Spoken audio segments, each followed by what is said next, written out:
คนเฮามีภพก็ต้องมีจากแต่อยากขอยุดเวลาเอาไว้จักน้อยได้บ่ต่อเวลาให้สันสักนิดได้ไหมทำไมมันเร็วจังเลยแล้วตอนนี้ก็ฮอดเวลาแยกย้ายกันไปทำมาหากินกันแล้วเก็บเครื่องเก็บของไปส่งอาแนนกับเมกาแล้วจ้าอยู่นำกันมาเป็นเวลา2 เดือนเกือบ3 เดือนเวลาที่ไปแบบนี้ก็หายแวบเงียบเมืดเหือนเลยแต่บอกว่าอีกอย่างจะเกิดขึ้นอาแนนก็ขอเติมสวยแป๊บนะคะเกี่ยมออกเดินทางกันเลยทุกคนบายบายประเทศลาวเด้อเบ้าคือตัวเองสิกับเมกาน้ำเขานี่แหละเนาะ พอแต่ข้ามมาฮอดพังไทยเฮาก็พากันไปแวะเติมพลังกันจักน้อยก่อนเพราะว่าบ่ได้พากันกินข้าวมาแต่เช้าพูนพอแต่ข้ามมาฮอดพังไทยแล้วบ่อนที่พากันเลือกไปกินข้าวก็จะเป็นใส่ไปบ่ได้นอกจากโรบินสันจ้าเวลากะพันไปไวซะเหลือเกินทุกคนแป๊บเดียวนึงฮอด2 เดือน3 เดือนแล้วมื้อนี้เฮามากินข้าวอยู่ห้านต่ำมั่วอีหยังจักอย่างนี่แหละบรรยากาศในห้านเพิ่นก็จะสะอาดกว้างขวางขออยากให้ห้านแบบนี้ไปเปิดอยู่ประเทศลาวเด้ดอกคือสิคัก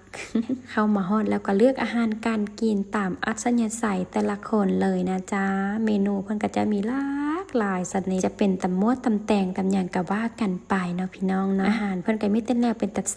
ซ่บกันทั้งนั้นพวกเฮาก็จะสร้างเป็นตำมั่วจักอย่างเนี่ยตำไทยบ่เขาเอิ้นแล้วก็ตำมักทั่ว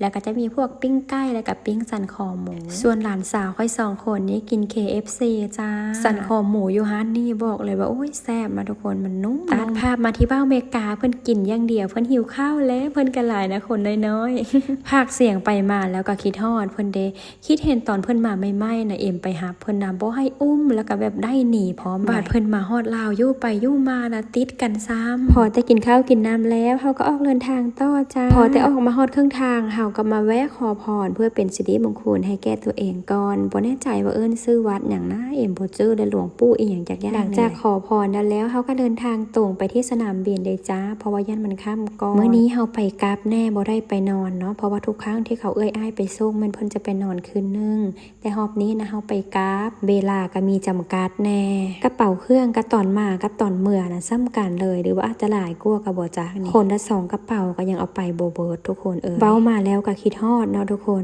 กลับไปรอบนี้บ่ฮู้ว่าอีกจักปีเดี๋ยวสิได้เห็นกันนะที่ผ่านมาก็5-6 ปีเพิ่นได้จักมายามกันเทื่อนึงอยากให้เมกาเป็นคืออยู่เวียดอยู่จีนเด้เนาะพอสิไปหากันง่ายแน่อันนี้อยู่คนละขั้วโลกกันเลยเพื่อสิไปเฮาคือสิบ่มีโอกาสได้ไปยามสุพลดอกนอกจากสุพลสิเอาไว้มีโอกาสกลับมายามอีกเด้ออาแนนเด้อคิดฮอดทุกคนเด้อพอแต่ส่งสุพลแล้วพวกเฮาก็ตีรถกลับลาวเลยจ้าเพราะว่าย่านมันค่ำก่อนกลับมาฮอดมุกพวกเฮาก็เลยไปเลาะตลาดพรเพชรทุกคนไปหาซื้อกุ้งซื้อปลาหมึกเนี่ยแหละเพื่อพากันไปเฮ็ดกินรู้สึกว่าอยากกินแนวเผ็ดๆแซ่บๆจีปินเพิ่นก็เลือกเอาเลยจ้าอาหารทะเลมื้อนี้เจี๊ยจ่ายเองเพิ่นว่าจังซั่นใด